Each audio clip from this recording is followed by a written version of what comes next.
ఒక సత్యం మీకు చెప్పాలని ఆశపడుతున్నాను. 2 విషయాలు జీవితంలో ఎప్పుడు నిలిచి ఉండడం, మారుతూనే ఉంటాయి. స్థిరంగా ఉండడం మారుతూనే ఉంటుంది. ఒకటి ఏంటంటే సమయం, ఇంకోటి ఏంటంటే కాలం. ఈ 2 మారుతూనే ఉంటాయి. స్థితిగతులు మారుతూనే ఉంటాయి.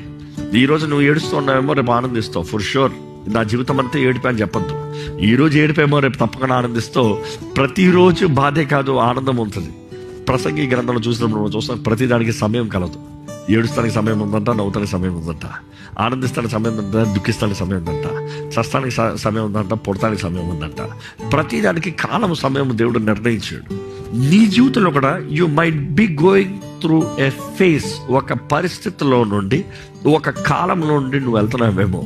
కానీ ఒకటి జ్ఞాపకం చేసుకోవాలి, వర్షాకాలం అప్పుడు మనకు జ్ఞానం కలిగిన వారిని జ్ఞాపకం చేసుకోవాలి ఏంటంటే, నెక్స్ట్ వస్తుంది సంవత్సరం అంతా వర్షమే కాదు, ఎండాకాలం కూడా వస్తుంది.